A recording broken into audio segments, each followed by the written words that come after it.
San Pedro, but he is a new Las Vegas resident. Yes, and he emailed me this morning and let me know we didn't know what each other looked like. So he let me know that he was a Val and he was a dude. So that made it easy for me to spot him. So anyway, welcome, both of you two. Thank you. Want to buy a raffle ticket? Welcome.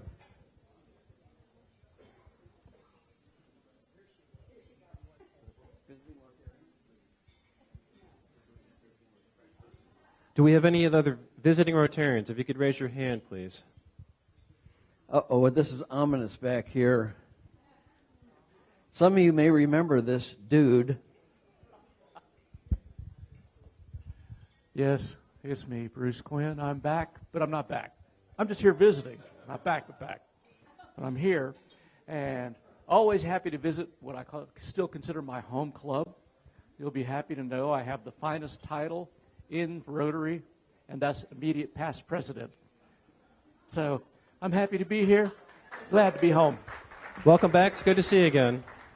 Hi, everybody. Corey Brooks, and I'm a member of the Hendersonville Evening Club, which is one of those new evening clubs, which has been really great for us. And so Bruce and I are not in the same club anymore. Yay! Anyway, glad to be back here. Love you all. See you next time. Welcome back. Any other visiting Rotarians?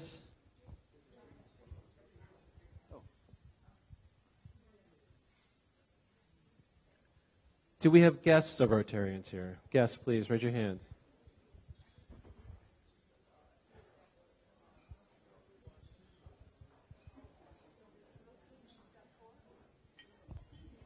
Hi, everybody.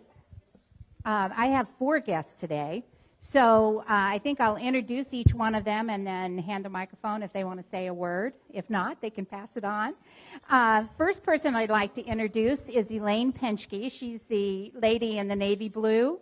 She is the manager of imaging at the Lou Ruvo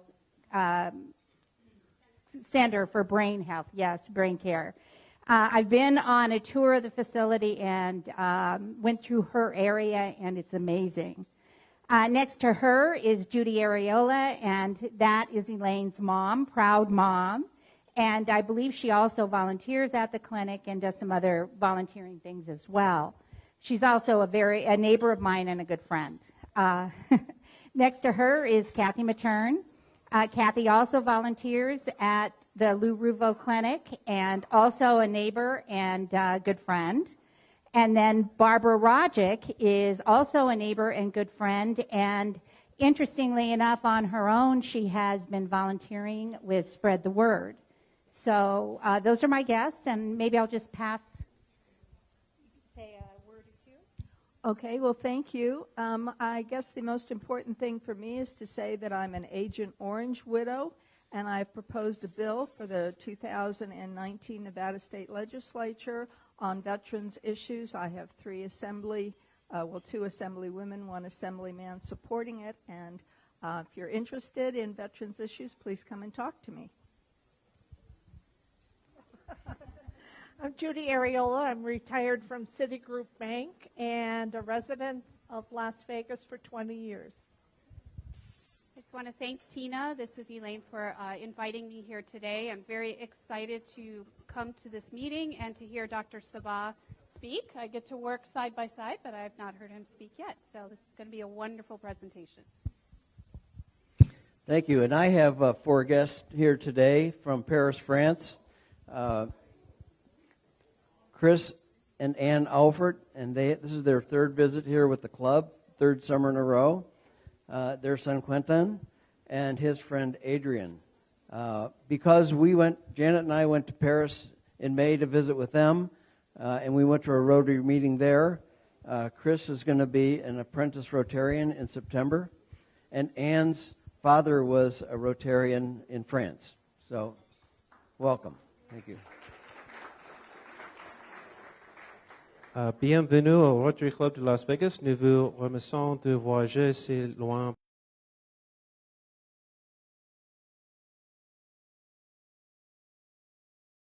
Cet après-midi. Je parle un petit peu de français, c'est tout. Welcome.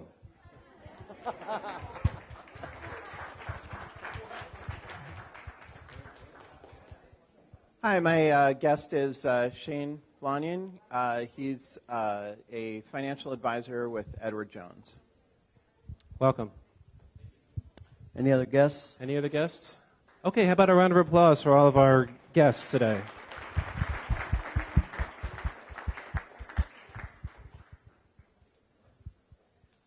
This time I'd like to introduce the head table. To my right is Rich Robledo. He went to high school in Virginia City, Nevada, in a class of 15 kids. He was stationed at Nellis Air Force Base, which is why he now lives in Las Vegas. And Rich met his wife at Rotary, so what a fantastic story that is. To my left is Matt Nelson. Matt's cousin is the Houston Astros starting catcher. Matt's dad was an extra in the TV show Vegas in the late 70s, which brings back fond memories of Binzer, among others. And the only class that Matt ever failed in college was art history, which was supposed to be a slam dunk. And today our speaker is Dr. Marwan Sabah and of the Lou Ruvo Institute for Brain Health, and he's going to be more formally introduced by Tina Bishop. I'd like to thank the Rotarians who helped us today. Sit up today was Brian Sorrento and Chan Lam. Greeters were Chan and Tony Kern. Tickets were John and Jemmy and Marie Walsh. Invocation, Blake Myers. Song leader, Russell Swain. Sergeant at Arms, Steve Linder. Photographer, Jim Tucker. Teardown, Jamie Goldsmith and Kirk Alexander. At this time, I would like to remind everybody who has a cell phone and is on Facebook to go ahead and go to our webpage, pick up the live feed for our broadcast, and announce to your friends that we are broadcasting today's meeting live. This time, we'll take a few minutes to break for fellowship, and I'll be back.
Past President Steve, can you take the microphone to Janice, please?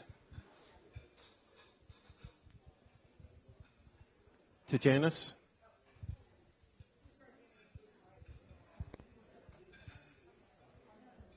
Thank you.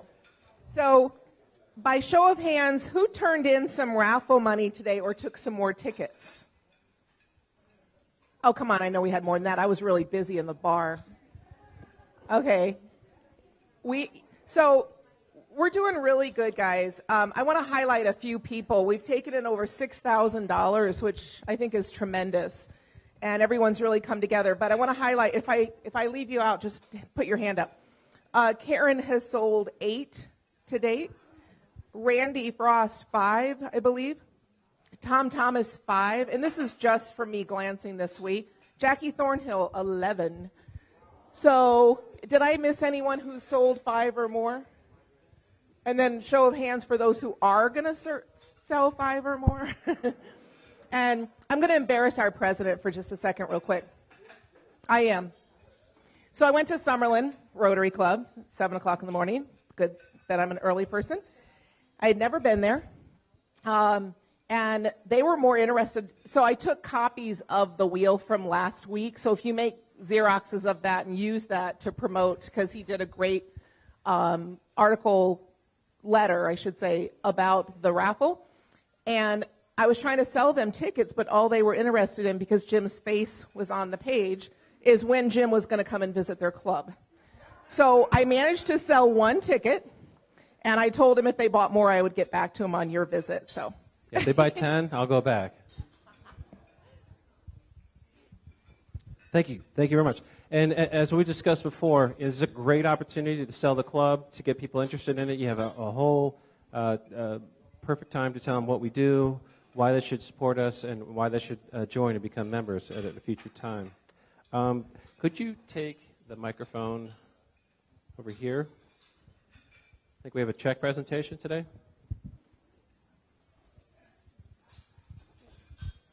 Okay, so for the past, this is the 3rd year that I've taken a donation can up to the Star Trek convention. So where's Lucy?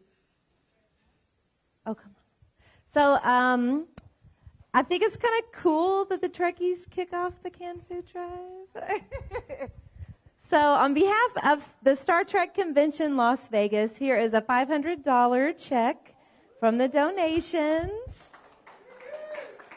Live long and prosper. Thank you. And with that, our canned food drive is officially kicked off, and we are going to once again beat the Kiwanians in our canned food drive. Great job, Jamie.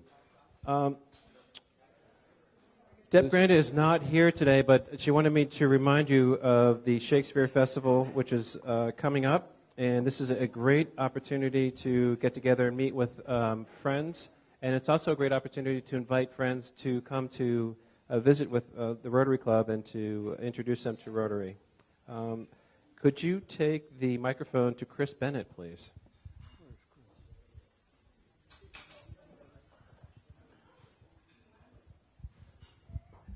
Hi, I'm here to talk about fantasy football, year 2.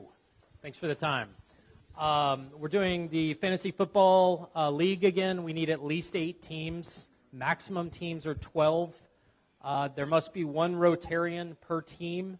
Each team is $250. Half of all the proceeds go to the Rotary Foundation. The other half are split among 1, 2, and 3. Last year, quite a few of us just auto-drafted and drank wine and smoked cigars. Other people put more time into it. It didn't matter. I don't even know who won last year, but we had a lot of fun. The draft's going to be at 6 o'clock on Saturday, August 25th at my house. Sean sent 2 emails out thus far. Just contact me directly through email is fine, or text. Most of you have my number. Either way, if you definitely want a team. Ryan and I have already claimed 1 team, so there's 7. There's 7 left, but we can do either 8, 10, or 12. It's got to be an even number. $250 a team, same as last year. It's a great deal of fun. That's all I got.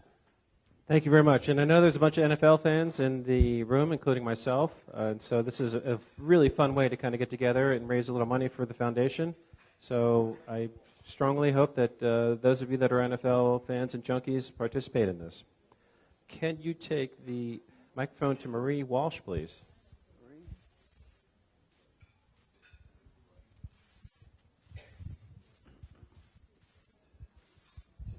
Thank you, Mr. President. First of all, I'd like to say that I'm very happy to be back here, and I'm promoting Breakfast with Books, as you all know. The children are going back to school, and we're going to have our first Breakfast with Books on September 11th. Everyone should have received an email from me yesterday giving the dates of the whole year. If you have any questions, I would be very happy to answer them for you. I'm sorry I just put Marie on the email. I should have put Marie Wall so the new members would know.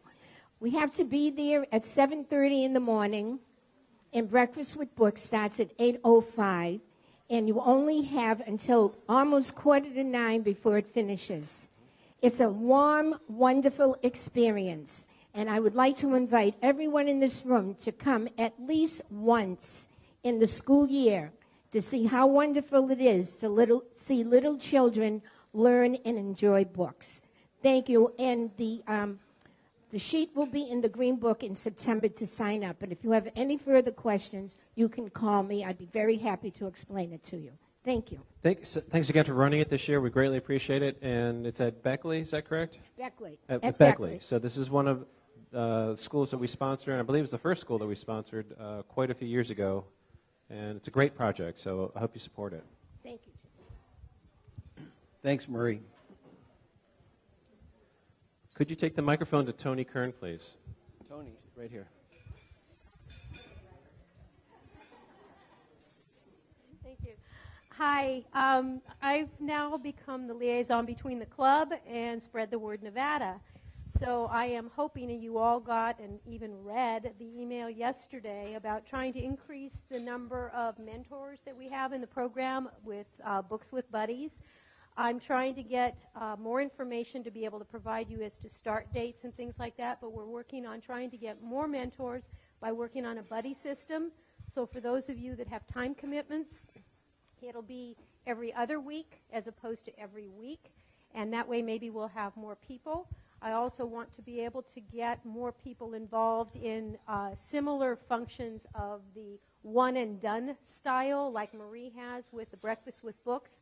There's a number of opportunities we can help Spread the Word Nevada with their bringing in new schools, the orientation or initiation of new schools. I'm going to try to work with that and hope we can get support for that. And also trying to make a bit of work and fellowship together. They have where you end up cleaning and wiping off books and putting them together, and we can do maybe a taco truck or something to have, that could be a 25 Club type event. So anybody that's interested in the mentor program, please let me know. You can either email me or give me a call. It would be great to have more people involved. There's people that used to be mentors that have not been able to because of time commitments, and we're trying to work that out with this buddy program. Thank you. Thank you very much.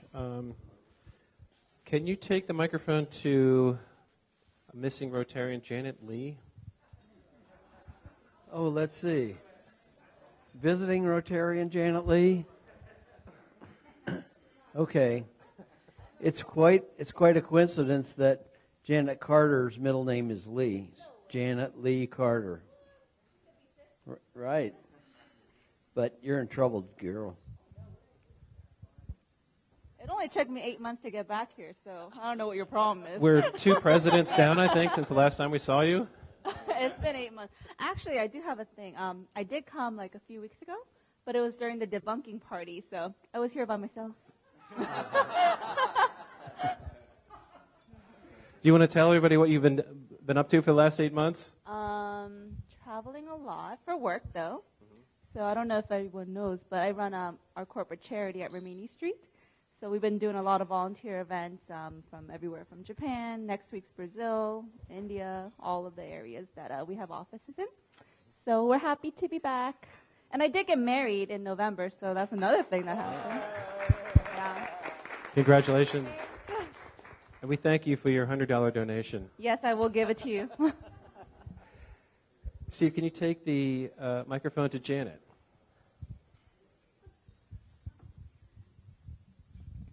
I just want to remind everybody about the new member orientation. And of course, we would love to have all of our club members come and be a part of that and welcome our new members. It's going to be August the 22nd at Jerry Sinis's house, and he and David Squire put on a really great party typically. So I encourage you all to come August 22nd, 6 p.m.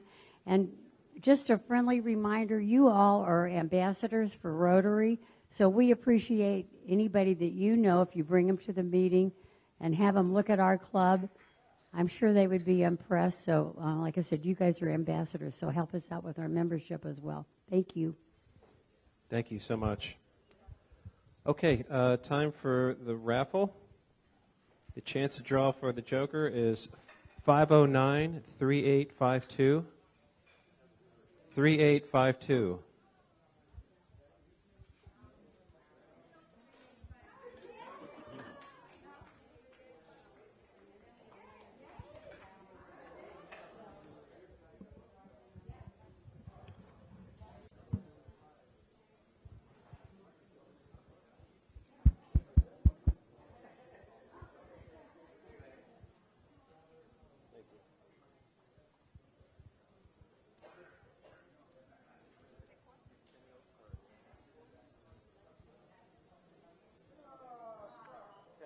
Yeah. $10. Thank you so much. And card destroyed. Today the pot was $1,706 plus today's take. For the Lowry's Bucks, 509-3898. 3898.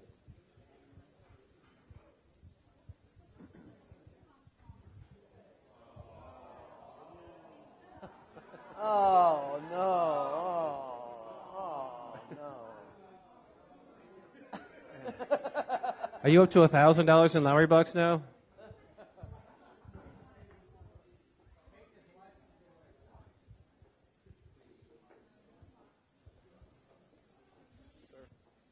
Congratulations.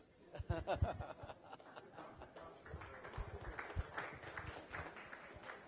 you, everyone. President Jim, just as a reminder, for anybody that wants to buy a raffle ticket, Janice Linke is sitting at the front table here, and she can take your money after the meeting. You mean the raffle for the $10,000? I'm sorry, yeah, the $10,000 raffle. Great. Thank you for that. With that, I would like to call up Tina Bishop, who's going to more formally introduce our speaker today, and I think it's a topic that all of us are going to be quite interested in. Thank you. It is my privilege to introduce Dr. Marwan Sabah. He's the new director for the Cleveland Clinic Lou Rouveau Center for Brain Health in Las Vegas. He's very new, started this role May 1st, but he brings more than 27 years experience in the field of Alzheimer's disease. Recently, he served as director of the Alzheimer's Disease and Memory Disorders Division at the Barrow Neurological Institute at Dignity Health, St. Joseph's Hospital and Medical Center in Phoenix. His wife is still there, he tells me, coming soon. Dr. Sabah completed his residency training in neurology at Baylor College of Medicine and completed his fellowship training in geriatric neurology and dementia at the University of California, San Diego School of Medicine. He's a clinician, researcher, and author who has authored more than 4 books and more than 300 medical and scientific articles on Alzheimer's disease and research. So at this point, I turn over the meeting to Dr. Sabah.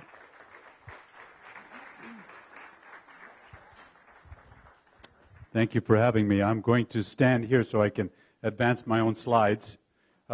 People are asking me, is it a shock to move to Las Vegas? I said, well, I'm from Phoenix, so this is a break. I'm I'm a geriatric neurologist, dementologist, all dementia, all the time. I've been doing this for a long, long time. I was in Sun City, Arizona, then I was in Phoenix, Arizona, and I'm in Las Vegas. The Cleveland Clinic Lou Ruvo Center for Brain Health. It's a dream come true for me. It's like winning the lottery every day for an Alzheimer's researcher. And why? Because if you want to know where the greatest things are happening, it's happening here. Imagine that. Here in Las Vegas, the groundbreaking research is happening right now. So I'm going to give you a short version of a lecture I gave at Harvard 2 months ago, and I will try not to see you guys glaze over with the eyes, because I know it's going to happen in about 5 slides. Why are we doing this? I don't need to tell you. You live in Las Vegas. The reality is 1 in 20 over 65 get Alzheimer's dementia. By the time you are 85, it's 1 in 3. If you're a baby boomer, it's about 1 in 8 will get Alzheimer's. This is not a rare thing. This is a very common thing. It's happening, and I need to tell you, of course, it's happening a lot in this town because the demographics of Las Vegas is very similar to what I just left in Phoenix, Metro Phoenix. Over 5 million Americans are developing this disease, and 200,000 people will die this year. This is a scary statistic. I say this statistic because in the last 25 years, we've made massive progress in medical advances, medical care.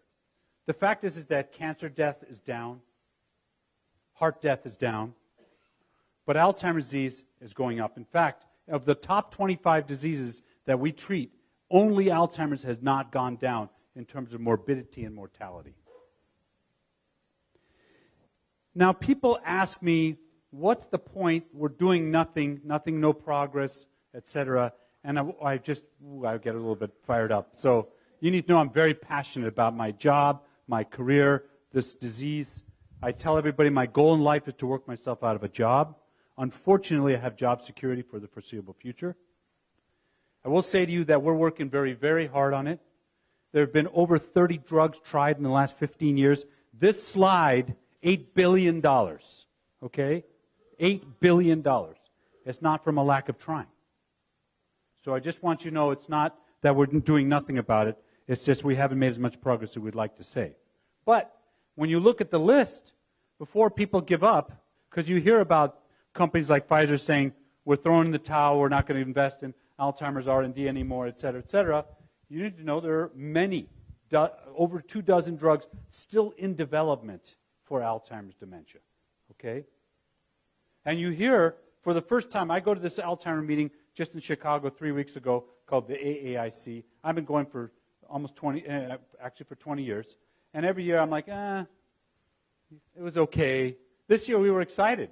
We had major advances in biomarkers, a blood test to diagnose Alzheimer's. Wouldn't that be cool? That's in development. 5 years ago we would thought you're dreaming. We would say you're hallucinating, but you're dreaming. So we're excited to say that's happening. Imagine that. You'll go to your doctor, get a blood test to say you're getting Alzheimer's or not. That's happening. And then we had, for the first time in a long time, seeing positive progress with new drugs being developed.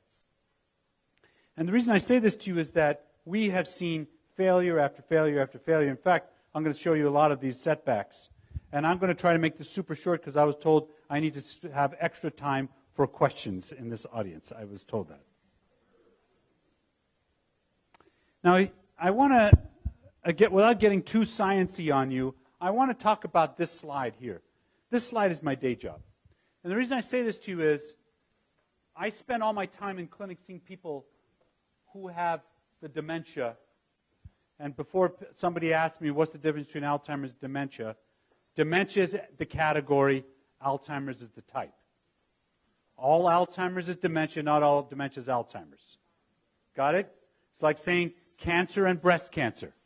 Cancer is the category, breast cancer is the type. So dementia is the category, Alzheimer's is the type. There are many kinds of dementia. But the reason I say this to you is when you see me in my clinic, I'm taking care of you somewhere along this. But what we know from the science right now is that the changes in the brain start 20 years before the first day of forgetfulness. Did you hear what I just said? 20 years. By the time you walk in the door to see me, Those changes have already occurred. You know, we're trying to put out the fire after the house is burned down. That's what I'm trying to say to you, is that we understand this biology, we understand the disease to the point where we're saying we've got to go backwards, and you're going to see now a big push on research for prevention. Now, this is a very sciencey slide, and I'm sorry, but I want to tell you that this is a slide, if you were trying to synthesize all of the drugs in development, dozens and dozens of them, into one slide, this would be it. Okay? We understand that you have a protein called amyloid. We know that once you get amyloid, it starts to damage the rest of the brain, so we can either stop the production of it, or we can remove it from the brain, or we can stop the downstream production of it. And the answer is probably all of it. I believe the future of Alzheimer's disease, dementia, will be chemotherapy, not one drug, 5 or 6 drugs. And you'll go in and you'll get multiple drug treatments at the same time, like you do in cancer, because the biology of the Alzheimer's dementia is too complex.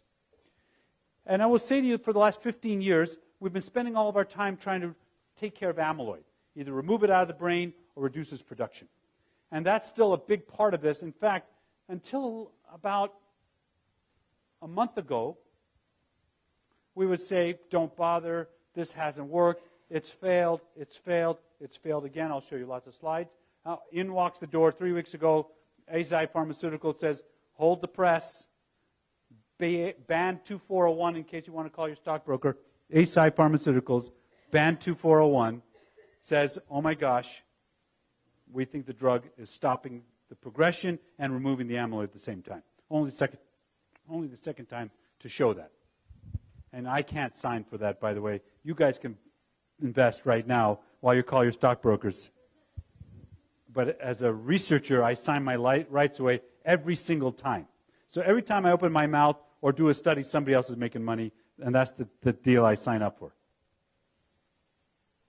Now, I will say to you, somebody's going to ask me, will we cure Alzheimer's disease? And I'm at the risk of speaking heresy. The answer is not in my lifetime.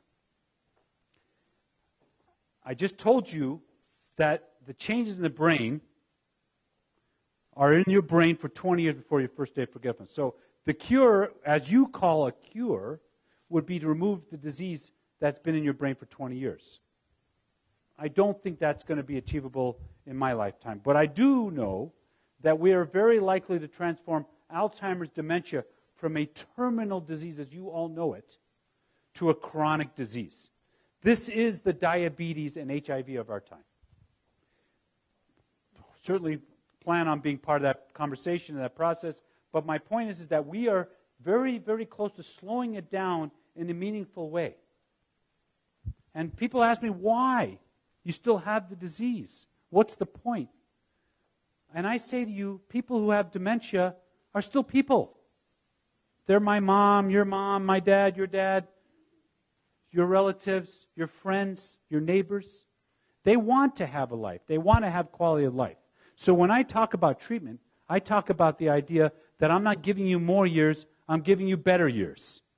And so the transformation is to make it a chronic disease that is manageable. One day in the very near future, you'll go in, you're still stable, refill your drugs, see you in 6 months. That time is coming very soon. So we're going to go from changing it from this line here to that line there. That process is underway right now in research. Have we translated to that in the clinic? Not quite yet, but that process is underway in research. So I'm going to give you a brief summary of all the studies that have gone. I'll give you 20 years of science in about 5 minutes. If I had been here in 2001, I would have said to you, I think we cured Alzheimer's disease. Why? Because a very smart scientist, Dale Schenck, brilliant, brilliant man, a once-in-a-generation kind of scientist, who ended up dying at age 59 from pancreatic cancer, of all things, said, what if we think of this as an infection? What if we give a vaccine to the patient? So he did this in a mouse, before treatment, after treatment, and we were sure we had cured Alzheimer's disease. 2001. So very rapidly, this drug goes into clinical trials. And I will tell you a typical phase 2 study, this one had 360 patients enrolled in the study, a drug called AN1792, and usually it would take a year to enroll that study. 6 weeks, they enrolled 6. People were literally, you very rarely see this, people were literally lining up to get into the clinical trial. Okay? So I know this because that's October of 2000. I remember this very clearly. I was in Sun City, Arizona. I was the head of the research institute in Sun City, Arizona, and people were scrambling. Everybody's calling me literally on my cell phone, like, "Can I get in the trial?" January 2002, I started hearing a little bit of the problems, and by March of 2002, the FDA steps in and says, "Stop." We had 18 cases of encephalitis, meaning brain swelling, and 5 people died. Now, before you get really upset about this, I show you this. When they looked at the brain autopsies, they showed that it worked. The amyloid was removed. Do you see this? It's amazing. Remember, we went to the moon on Apollo 11. Does anybody remember? Some of you are old enough to remember Apollo 1. What happened to Apollo 1? It burned up on the launching pad. Did that stop us from going to the moon? Absolutely not. So my point is that, okay, we understand we can do this. The way we did it first time, not so good. How do we go from there? Then becomes the way that medicine is transforming, and that is called a monoclonal antibody. So if you watch TV and you're going to watch the football season, every disease is about what you can inject.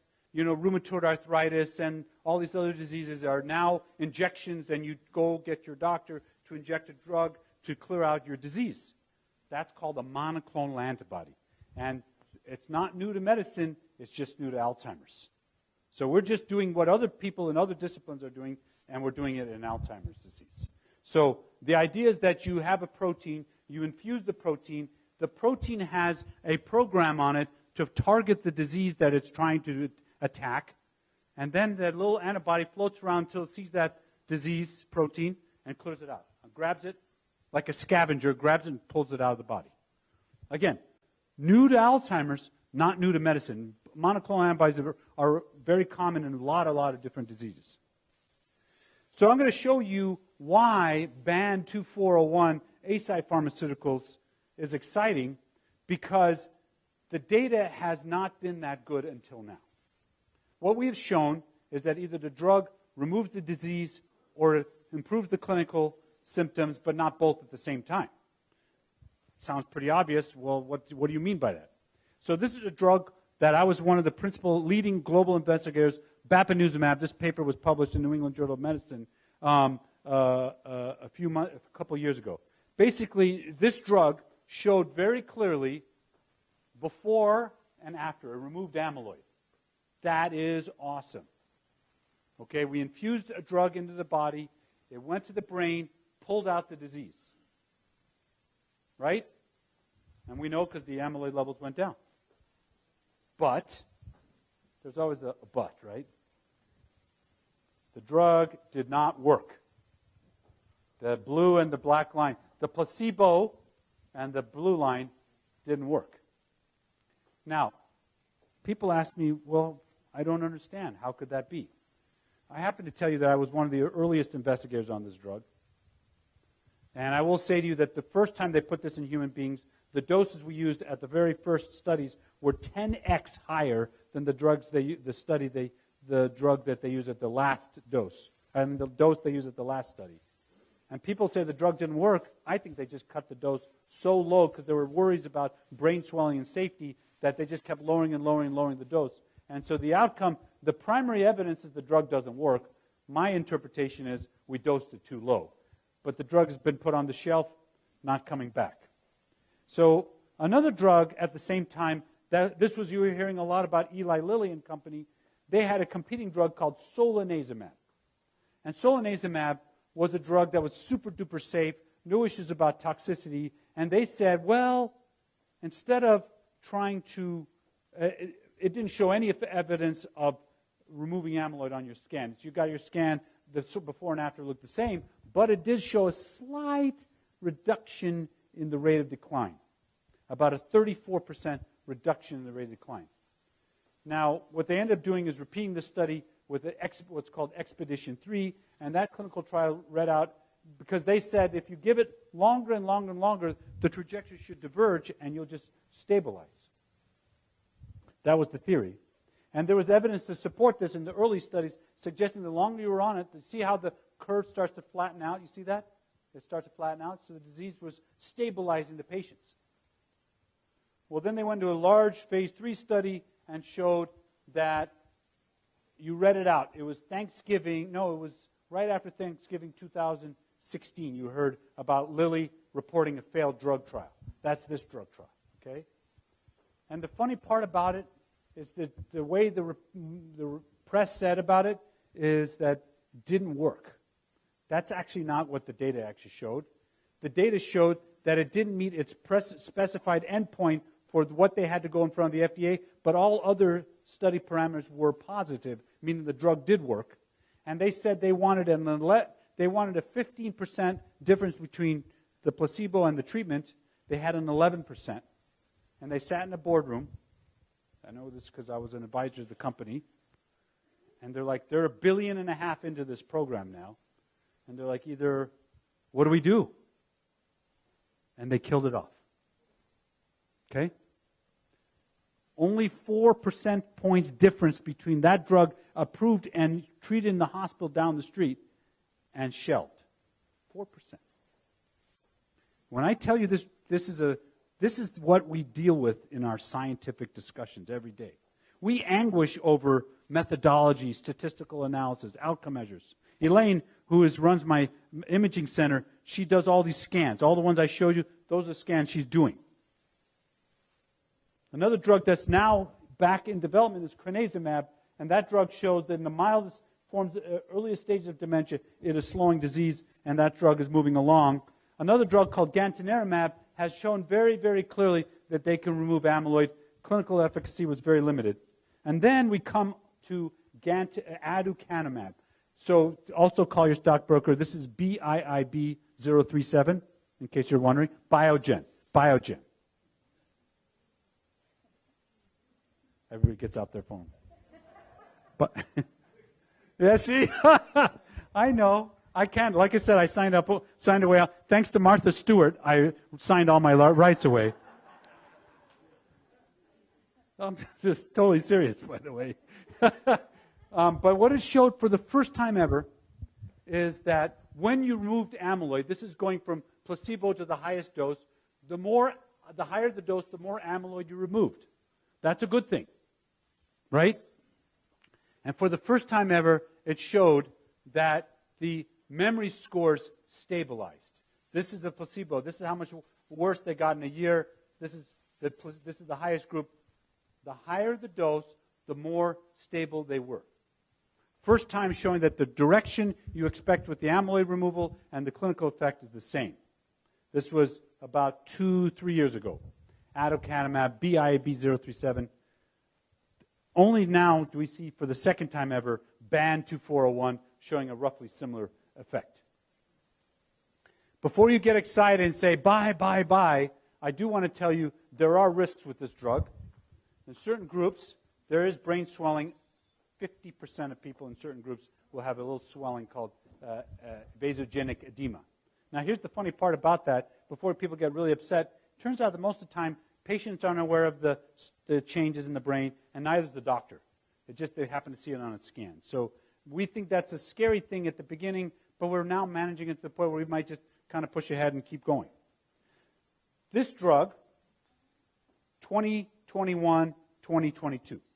A lot of people are betting on this drug to be the next real drug approved to treat Alzheimer's dementia. 2021, 2022. Okay? So let me just tell you that there was another drug class called beta-secretase inhibitors that are trying to reduce the production, and the short answer is they showed a lot of liver toxicity and not a lot of effect. So I just want to skip that part. Then there was a company called Tau RX that's trying to target another protein called tau, and their drug didn't work. But tau, remember you heard, 10 minutes, thank you. Remember that you hear that there are plaques and tangles, right? That's what you hear about Alzheimer's, plaques and tangles. All those things I told you about is targeting plaques. They don't target tangles. And why is that important? Because it turns out that tangles correlates with progression better than plaques. And so people would say, well, why aren't you targeting tangles instead of targeting plaques? And the answer is biology. The fact is that plaques are on the outside of brain cells, tangles are on the inside of brain cells, and it's really, really hard to get drugs into the brain to begin with. Now you have to get them from the brain, inside the brain substance, into the brain cells themselves, really, really, really hard. Okay?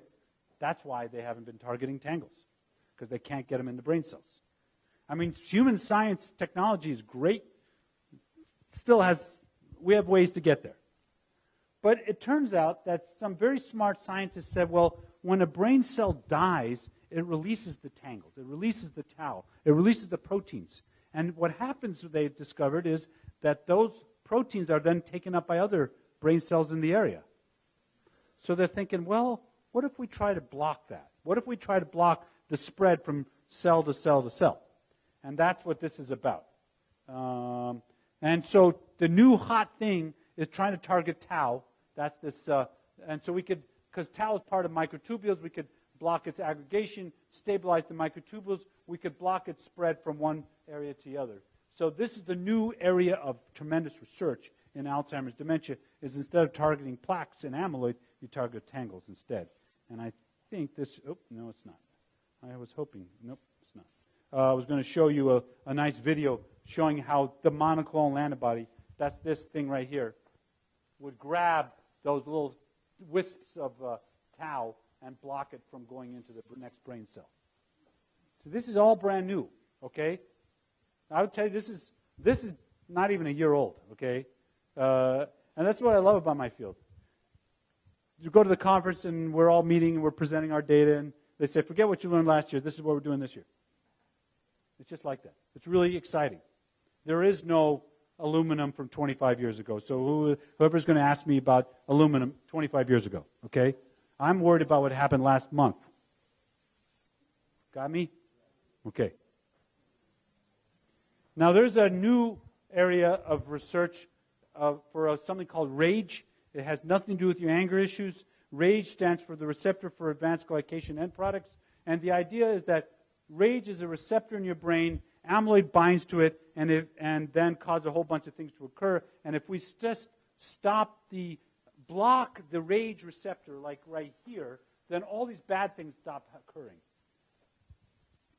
The clinical trials suggest that is a good idea. And here is the drug. This is the phase 2 trial. And I happen to know this because I'm the global principal investigator for the phase 3 program, showing that the people who took the drug slowed the rate of decline. And if you were in the mildest group, it worked really fantastically. And so since you get your phones out, VTV Therapeutics, Transtech Pharma, TTP 488. Okay? We were excited about a class of drugs called 5-HT6 antagonists. The 5-HT6 antagonists were supposed to boost brain chemicals in the brain.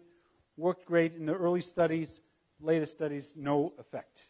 Another drug class we were very excited about is the anseneclin, which is a drug also to improve neurochemicals in the brain. Worked great in the preliminary studies, no effect in the last round of studies. So where's the field going? The field is going in here. Like I said to you, what I'm showing you now is what we would, if you go to a conference in Alzheimer's, it's almost a guarantee they're going to show you this slide, because this is like our gospel at this moment is the slide. So like I said, I spend my day job here, right? But I will say to you that the changes occur years. And the interesting thing about that is we can detect those changes. With spinal taps and scans of your brain, we can tell you if those changes are already occurring. even if you're not having symptoms. So you could be normal and have Alzheimer's changes occurring in your brain. So we could now the technology has matured and advanced enough that we can detect those changes right now. And that's very exciting. And so we see that that's what the detection of amyloid is. We can look at spinal fluid. We can look at MRI structure. Why do I care? Because the future is prevention.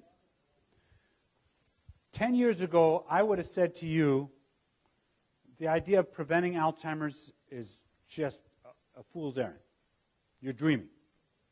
I'm here to tell you there are 7 trials going on now. 7 trials trying to intervene before you have symptoms. Okay? Either you have a genetic marker or you have disease in your brain before you have symptoms. And the idea is pretty straightforward. You find those people, you give them a drug, stop them from getting into the symptomatic phase. Right? Sounds pretty good. This drug, A4, is done to enrollment. 1,100 people signed up, ongoing now. This is the people in this Colombia, South America, that was in 60 Minutes. This is the U.S. version of that. There was another study after this one, A4, called A5, or early, had to stop because it was causing a lot of liver damage. So what I'm trying to say to you is there's a lot of studies going on. There's a new study about to start called the Pointer Study, which is a lifestyle intervention study, kind of copying the Swedish finger study.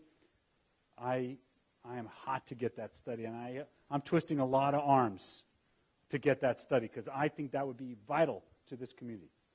Okay? And that's actually, I think I have a good shot at it. I'm talking to the vice president of the Alzheimer's Association on Monday, and that would be awesome.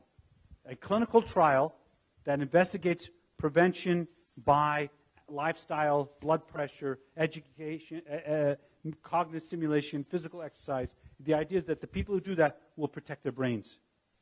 And I'm trying. That'll make the news, okay, if I get that one. So people always ask me about statins. People ask me about vitamins, supplements, ginkgo, Prevagen. Ask me during the Q&A. All I can say is omega-3s we thought were super important. They might help in prevention. They did not work as a treatment for Alzheimer's. Physical exercise works. I mean it. Okay? Some people say to me, this is just every doctor recommends exercise. Well, there's clear evidence that people who exercise increase a brain chemical called BDNF, brain-derived neurotrophic factor. And people who go from sedentary to exercise will improve their memory scores 10% right off the bat. 10% right off the bat. And that is not because your doctor said so. The data is so rich that there's a clinical trial called Exert going on, testing it as a treatment for for pre-Alzheimer dementia. That is how good the data is. And there will be prevention trials around this as well. Now, people always ask me, drugs versus lifestyle. And I know I'm going to wrap up. I'll wrap up with this slide. Actually, I have one more slide. This is just saying that lifestyle interventions, physical exercise, cognitive stimulation, other things, they work. The science is there. There is evidence they work. So what I'm just trying to say to you is, you're like, oh, it doesn't work. It's mushy science. I will tell you that the data for intervention at the very beginning stages of the dementia, called mild cognitive impairment, works better than the drug trials, just to let you know. So the conclusion is that Alzheimer's is transforming from a terminal disease to a chronic disease. And there are 75 drugs in development. We're part of that. This community. People ask me, why did I move? And the answer is, I wanted to go from I started my career as an observer of the disease. Then I wanted to be a participant of the disease. Now I want to lead. The Cleveland Clinic, wants to lead the disease. These things are not happening somewhere else. They're happening here in Las Vegas. So what I ask you to do is support us. We have a lot of participate, please. We have a whole bunch of brochures there. Elaine will hand them out. We need people to participate in our research studies. We'd love to have you come and visit us. We'd love to give you a tour. It's a pretty cool building if you haven't seen it. It's the famous Frank Gehry building in downtown. It's funny because my son's a sophomore at Cornell, and he's like texts me. He's at a lecture in one of his college courses, and they show the picture of the Ruvo Center in his college course, and he's like, "Dad, they're showing your institute." I'm like, "Yeah, it's not my institute; it's the community's institute." But he was very excited. So this is happening here. I look forward to working with you, meeting all of you, and thank you very much.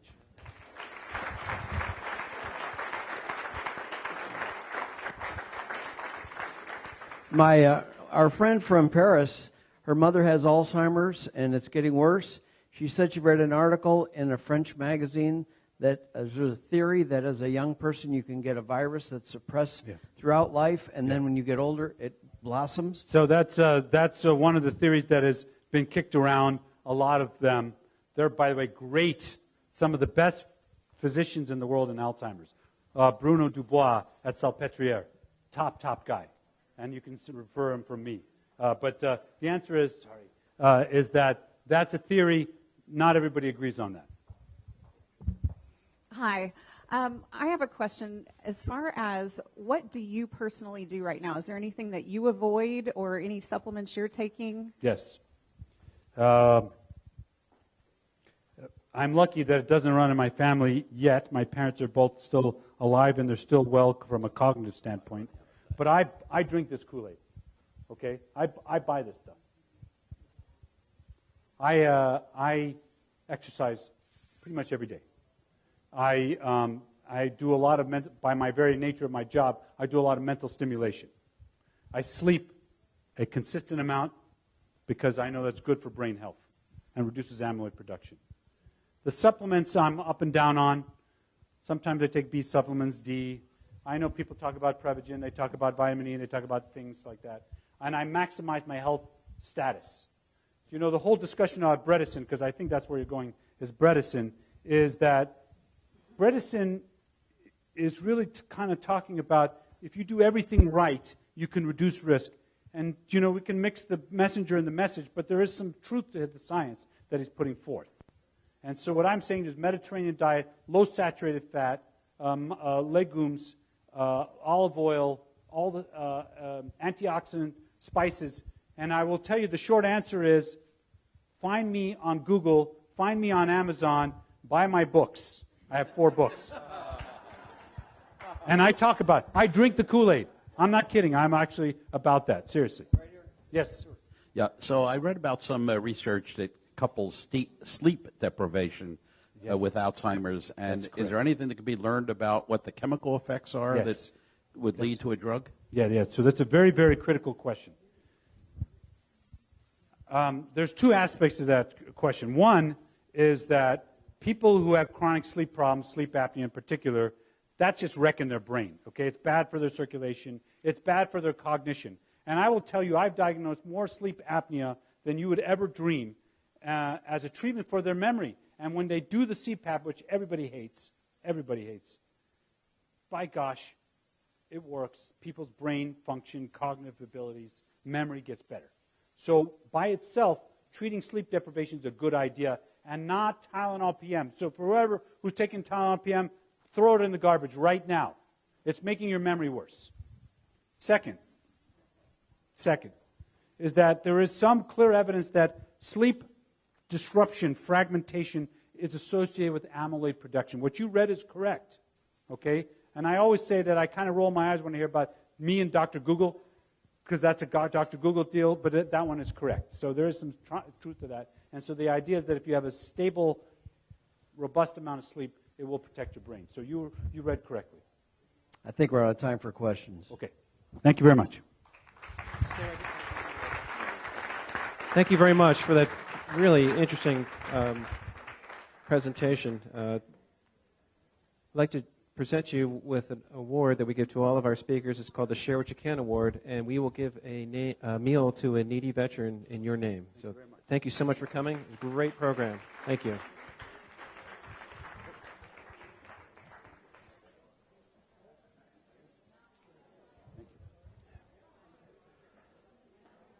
As we leave here today, let us go forth into the world in peace. Be of good courage. Hold fast that which is good. Render to no one evil for evil. strengthen the faint-hearted, support the weak, help the afflicted, honor all persons, love and serve each other, rejoicing in the fellowship of Rotary. Be people of action, be the inspiration.